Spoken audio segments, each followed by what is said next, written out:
안녕하세요, 여러분. 오늘은 제가 요즘 읽은 책과 읽고 있는 책과 산 책들에 대해서 이야기를 해보는 영상을 가지고 왔습니다. 요즘 어떤 면에서는 책을 많이 읽고 있기도 하고요. 또 어떤 면에서는 책을 많이 못 읽고 있기도 한 것 같아요. 그러니까 학교 공부 때문에 이것저것 많이 읽고 있기는 한데, 그래서 시간이 부족하다 보니까 제가 읽으려고 사둔 책들은 거의 못 읽고 있는 상황입니다. 그래서 이래저래 좀 고민이 많긴 한데 아무튼 그래서 오늘은 제가 요즘 어떤 책들을 읽고 사고 그러고 있는지 차례차례 보여드리도록 할게요. 우선은 최근에 다 읽은 책부터 말씀을 드릴게요. 바로 요 책입니다. 불안의 주파수. 이 책은 제가 과제 때문에 읽은 책인데요. 사실 이렇게 말씀을 드리면 과제 때문에 굳이 안 읽어도 될 거를 억지로 읽었구나 라는 것처럼 들릴 수도 있을 텐데 그게 아닙니다. 확실히 말씀을 드리지만 그게 아니고요. 그렇게 될까봐 미리 읽은 책이에요. 왜냐하면 구병모 작가님의 단편도 실려 있거든요. 절대 시간에 받쳐서 읽고 싶지 않았습니다. 그러니까 허겁지겁 그냥 읽고 넘겨버리고 싶지 않았어요. 그래서 과제 제출을 2주 전에 미리 읽고 과제도 2주 전에 미리 끝내놓은 그런 책이에요. 이 책은 문학동네 청소년 테마 소설 중에 하나예요. 그 중에서도 이제 제목에서도 보시면 아실 수 있지만 청소년들의 불안에 대해서 이야기를 하는 책인데요. 구병모, 김진나, 송미경, 오문세, 진영민, 최상희, 최영희 작가님의 단편이 하나씩 담겨있는 책입니다. 그 안에는 배달 아르바이트를 하는 청소년도 있고 귀 밑에 작은 똑딱단추가 생긴 청소년, 온 바닥이 유리로 뒤덮인 세계에서 유리 도제공으로 일하는 청소년, 외모에 관해 극심한 스트레스를 받는 청소년, 억지로 기숙학교에 들어가게 된 청소년, 자신의 가족과 고향을 상실한 청소년, 무심코 부린 마법 때문에 6년 동안이나 멈춰버린 세계에 갇힌 청소년도 나와요. 소설 속에서 청소년들은 때로는 불안을 나름의 방식으로 해소하기도 하고 또 극복하지 못해서 괴로워하기도 하고 위로를 받기도 하는데요.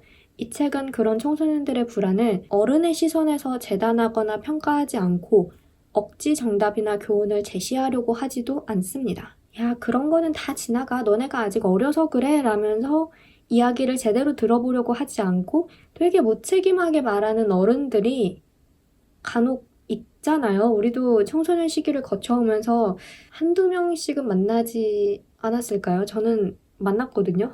상처를 받기도 하고 또 때로는 분노를 하게 되기도 하고 그런데 청소년을 생각하는 주체로 보는 게 아니라 그냥 철없고 미성숙한 존재 혹은 아동에서 성인으로 넘어가기 직전에 되게 일시적이고 과도기적인 그런 시기와 존재로만 여기는 거죠. 그런데 이 책은 청소년을 감정을 오롯이 느껴내는 주체로 그려냅니다. 그 불안을 극복했느냐 안 했느냐를 떠나서 내 감정은 내가 느낀다라는 그런 거 있잖아요. 그리고 단지 성적이 떨어졌어. 불안해. 나는 왜 이렇게 생겼을까? 나는 외모가 불만이야. 이 정도 선에서 고민을 다루고 끝내는 게 아니라 좀 더 근본적인 무언가를 담아냅니다. 단지 턱에 난 여드름이 문제가 아니라 외모에 집착하게 되기까지의 그 전반적인 상황, 성장 과정 이런 것까지 다루고요. 단지 기숙학교에 억지로 들어간 게 싫은 게 아니라 그 안에서 느끼는 고립감, 그로 인해서 느끼게 되는 나라는 존재에 대한 회의감, 이런 것까지 다 다룹니다. 저는 그 점이 굉장히 좋았어요. 그러니까 청소년의 고민을 진부하거나 가볍게 다루지 않았고요. 정답을 제시하거나 교훈을 제시하거나 바람직한 방향을 딱 설정을 해두고 자, 너희는 이런 상황에서 이렇게 해결을 해야 돼 라면서 길을 막 억지로 제시하려고 하지 않아요. 저는 사실 그런 책들 별로 좋아하지 않거든요. 교훈에 매몰된 책들이나 혹은 딱 이상적인 모습과 바람직한 방향을 딱 픽스를 해놓고 거기로 가라고 제시를 하는 책들 별로 좋아하지 않는데 이 책은 그렇지 않습니다. 그리고 제가 이런 말씀을 드리면 너무 편파적이다라고 생각을 하실 수도 있겠지만 할 말은 해야 하기에 여기에 보시면 구명모 작가님이 유리의 세계라는 그 단편이 있어요. 아까 내용 설명을 하면서 잠깐 언급을 했던 그런 내용인데 이제 온 바닥이 유리로 뒤덮인 세계가 있어요. 그 유리를 만드는 사람들이 되게 탄탄하고 견고한 유리들을 만들어서 이제 바닥에 까는 거죠. 근데 그 유리가 금이 간 거예요. 그러니까 부서진 거죠. 그러면서 이제 그 세계가 혼란에 휩싸이고 유리를 만드는 어린 도제공인 문이라는 아이가 있는데, 근데 그 소설이 너무 좋았어. 너무 편파적인가? 다른 소설들은 설명 안 하고 너무 구병모 작가님의 작품만 설명드리는 거 너무 편파적인가요? 그러니까 저는 그 소설의 설정도 그렇고 비유적인 표현들? 되게 그 결말도 진짜 아름답고요. 그 묘사도 그렇고, 진짜 이 책을 읽으면서 가장 뭐랄까 위로도 많이 받았고 가장 좋았고, 다른 소설들도 물론 다 정말 좋았지만 특히 그렇습니다. 제가 듣는 강의가 아동문학과 청소년 소설에 관한 강의인데, 이 책을 읽고 제가 리포트를 써야 되잖아요. 그러니까 되게 여러 번 반복해서 읽었고, 그리고 문장 단위로도 나눠서 읽어봤고, 되게 자세하게 읽었을 거 아니에요. 그러다 보니까 그냥 통으로 한 번 읽고 넘기는 거랑은 확실히 받아들이는 양 자체가 달라지더라고요. 표현 하나하나에서 어떤 의미를 캐치해낼 수 있기도 했고, 그래서 과제를 위해서 읽는 게 꼭 나쁜 것만은 아니구나라는 생각을 했는데, 그거는 물론 시간적인 여유가 있을 때의 이야기입니다. 제가 만약에 이 책을 과제 제출 이틀 전에 처음 읽기 시작했다면 굉장히 멘붕에 빠져서 괴로워하면서 읽었겠죠. 다행히 그러지 않았고요. 오랜만에 여기 청소년 소설이라는 타이틀이 붙은 책을 읽어서 또 감회가 새로웠고, 그리고 예전부터 구병모 작가님의 단편을 읽고 싶어서 계속 마음속에 담아뒀던 책인데 드디어 읽게 돼서 기쁩니다. 그래서 이 책은 청소년 독자들뿐만이 아니라 성인 독자분들께도 추천을 드리고 싶은 책이에요. 자신의 청소년기를 되돌아볼 수도 있을 것 같고, 불안을 느끼는 주체로서의 청소년을 생각을 해볼 수도 있을 것 같고, 여러모로 추천을 드리고 싶은 책입니다. 그래서 이 책은 제가 완독을 한 책이고요. 그 다음으로는 제가 읽고 있는 책을 두 권 보여드릴게요. 하나는 옥상에서 만나요 라는 정세랑 작가님의 소설집이고요. 다른 하나는 2018 제9회 젊은 작가상 수상작품집입니다. 얘네도 학교 공부랑 과제 때문에 읽고 있는 책들인데요. 일단은 옥상에서 만나요. 제가 나중에 기말 리포트를 제출해야 되는 책입니다. 근데 그거는 이제 기말고사 기간, 그러니까 종강할 때 내면 되는 건데, 역시나 그때 가서 허겁지겁 읽고 싶지 않아서 미리미리 천천히 여유롭게 읽는 책이고요. 사실 원래 이 책은 개강 전에 제가 개인적으로 읽으려고 먼저 사뒀던 책이에요. 근데 이제 개강하고 나서 OT 때 교수님이 나눠주신 강의 계획서에 리포트 대상 도서로 이 책이 있는 거예요. 그래서 한편으로는 잘 됐다. 그리고 다른 한편으로는 안 돼. 안 돼. 나는 이 책을 과제로 읽고 싶지 않은데 라는 생각을 했었고, 그래도 시간이 부족한 관계로 그래서 이 책을 리포트로 써서 내기로 했고, 그때 가서 또 시간을 맞춰서 허겁지겁 읽고 싶지 않아서 최대한 자세하게 시간을 두고 여유롭게 읽고 싶어서 3월부터 읽고 있는 책입니다. 한 달 전부터 읽기 시작했는데요. 사실 아직 단편 3개밖에 못 읽었어요. 이 책 자체는 되게 재미있는데요. 읽어야 할 게 너무 많아서 이 책을 집어들지도 못하고 있어요, 요즘.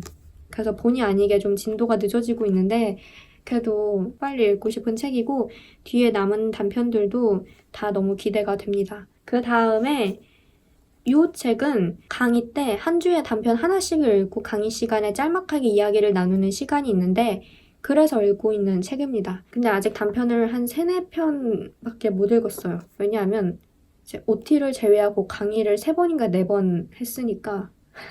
그래서 뭘 자세하게 말씀드리기는 아직 애매한 시점이기는 합니다만, 저는 정영수 작가님의 더 인간적인 말이라는 단편은 지금까지 읽은 단편들 중에서 가장 인상 깊게 읽었고요. 그게 이제 안락사에 관한 이야기인데, 화자의 이모가 스위스에 가서 안락사를 하겠다라고 결심을 하고 조카인 화자에게 유산을 남겨주면서 이야기가 시작을 해요. 어떤 커다란 굴곡이나 서사나 반전이 있는 소설은 아니에요. 화자를 중심으로 인물들의 생각과 심리의 묘사가 주가 되는 그런 소설인데, 읽고 나면 마음속에 가라앉는 감정들이 정말 많고요. 머릿속이 복잡해지기도 하고, 왜 그런 것들 있잖아요. 입 밖으로 내뱉기에는 정말 조심스러워서 차라리 입을 닫게 되는 그런 생각들과 하지 못하는 말들, 뭔가 이해가 되면서도 그래도 말려야 되는데, 하지만 이라면서 계속 뭔가 그 말줄임표가 붙게 되는 그런 생각들? 소설 자체는 술술 읽히는 소설이기는 하지만, 읽고 나서 오히려 선뜻 책을 놓지 못하게 되는 그런 소설이에요. 게다가 한국 소설에서 당사자가 병 같은 이유가 아니라 건강에 아무런 문제가 없는 상태에서 본인의 의지와 판단에 따라서 안락사를 선택하고 스위스로 가겠다라고 선언하는 그런 소설이 거의 없지 않았나요? 저는 한 번도 못 읽어봤거든요.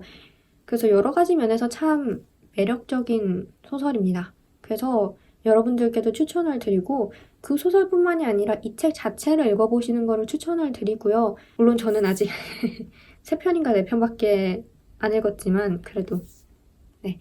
여기에 박민정 작가님의 세실 주의라는 단편도 담겨 있거든요. 근데 제가 이 단편에 대해서 좋은 이야기를 정말 많이 들어서 되게 기대가 많이 되는 그런 단편이고 그런 책입니다. 네. 근데 한 주에 한 편씩 읽고 있기 때문에 느릿느릿 읽고 있지만 그래도 좋고요. 추천을 드립니다. 이게 또 새로운 제 10회인가? 그게 또 나온 것 같더라고요. 이 젊은 작가상 수상 작품집이. 그래서 걔도 사서 읽을까 고민을 좀 하고 있어요. 근데 고민을 하는 건 중요하지 않습니다. 왜냐하면 어차피 사서 읽게 될 것 같기 때문에 말이 나왔으니 최근에 산 책들을 좀 보여드리겠습니다. 우선은 황정은 작가님의 디디의 우산 드디어 샀습니다. 이것도 기말 리포트 대상 도서이고요. 사고 나서 생각을 해보니까 제가 황정은 작가님의 책을 거의 안 읽었더라고요. 그래서 왜지? 되게 의아했어요. 저한테 황정은 작가님은 정말 좋은 작품들을 쓰시고 믿고 읽는 작가님이라는 이미지가 굉장히 강한데 정작 저는 한 번도 작가님의 책을 읽어본 적이 없는 것 같습니다. 아니, 한 권은 읽었던 것 같아요. 예전에 읽었던 어떤 책이 황정은 작가님의 책이었던 것 같은데 그 제목이 기억이 안 나요. 아무튼 거의 안 읽어본 거죠. 이건 무슨 상황인가. 되게 의아했고요. 그래서 이번 기회에 읽자 라는 생각을 했고 이것도 단편집으로 알고 있습니다. 제가 오늘 보여드린 책들은 다 단편 소설집이고요. 사실 어떤 소설들이 수록되어 있는지는 아직까지는 잘 모릅니다. 그냥 리포트 대상 도서 목록에서 저자 이름을 보고 일말의 망설임 없이 골랐던 책이거든요. 저한테 황정은 작가님은 그런 작가님이에요. 저자 이름을 보고 뭔가 그 신뢰가 가는 그런 근데 안 읽어봤단 말이지? 독서 패턴이나 구매 내역을 보면 그러니까 여러분들도 한번 그 알라딘이나 예스24나 그런 구매 내역을 잘 한번 봐보세요. 되게 재미있는 사실들을 많이 발견하게 됩니다. 의외의 사실들을 발견하게 되고요. 신기해. 아무튼 빨리 읽어보고 싶은 책이에요. 근데 얘도 아마 중간고사 기간이 끝나고 읽게 되지 않을까 그렇게 생각을 하고 그리고 또 산 책 하나는 이 책입니다. 땀 흘리는 소설. 얘도 단편 소설집이고요.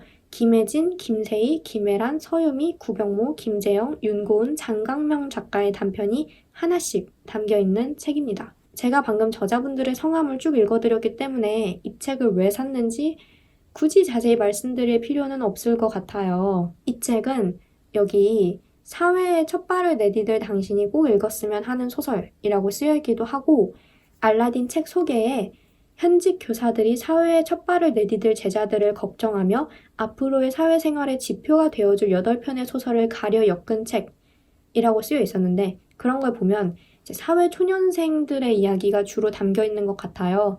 인터넷 방송 BJ, 공무원 시험 준비생, 카드사 콜센터 직원, 외국인 이주 노동자, 알바생 등 다양한 인물들이 나온다고 쓰여 있기도 했고요. 그리고 이런 내용들 이어서 그런지 출판사를 보시면 창비교육입니다.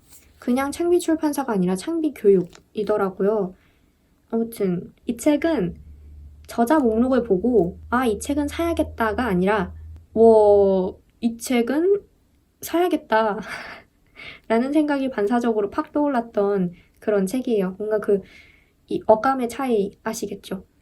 이 책은 사야겠다가 아니라 이건 사야겠다. 오늘 보여드린 책들 중에서 유일하게 대학원과 아무 관련 없이 산 책입니다. 네. 그렇습니다. 처음에 이 영상을 기획할 때 의도했던 건 아닌데요. 영상을 찍고 나니까 무슨 거의 대학원에 파묻힌 영상 같네요. 예, 근데 시간적 여유가 없는 거는 사실이지만 그래도 저는 학교에서 이런 소설들, 특히 한국 소설들을 읽고 이야기를 나누고 공부를 하는 게 되게 재미있어요. 해보고 싶었던 공부이기도 하고 또 덕분에 좋은 작품들도 만나게 되니까 의미 있는 시간이고 의미 있는 독서라고 생각을 하고 뭔가 책을 읽고 나서 그냥 슉 증발을 해버리는 게 아니라 차곡차곡 쌓이는 느낌이라고 말하기엔 사실 뭐 그렇게 대단하게 쌓는 것도 없긴 한데 그냥 기분상 그런 거 있잖아요. 뭔가 내가 지금 내 스스로도 그렇고 문학에 있어서도 그렇고 의미 있는 일을 하고 있다 플러스 나의 학업에 도움이 되는 독서를 하고 있다 플러스 한국 문학에서 좋은 작품들을 찾아내고 있다 플러스 그런 복합적인 참 좋은 삶을 살고 있는 듯한 느낌을 받아야 되는데 받아야 되긴 하는데 작품들은 너무 좋은데 정말 이 마음이 초조해서 진짜 마음 초조한 게 제일 적입니다. 여러분. 그 공부를 할 때 가장 큰 적은요. 전 여태까지 나태함이 가장 큰 적이라고 생각했거든요. 이제 보니까 마음이 쓸데없이 초조해지는 게 가장 큰 적인 것 같아요. 정말 게을러서 공부를 안 하고 귀찮아서 공부를 안 하는 거랑은 또 다른 느낌으로 공부를 안 해요. 못 해요, 그거는. 아무튼 그래서 진짜 마음을 다잡아야 하는데 그게 말처럼 쉽지가 않네요. 세상에서 가장 컨트롤하기 힘든 게 자기 마음이잖아요. 아무튼 그럼 저는 여기서 이만 영상을 마치도록 하고요. 다음 영상으로 다시 찾아뵙도록 하겠습니다. 오늘도 영상 봐주셔서 정말 정말 감사드리고 저는 다음 영상에서 봬요. 빠이.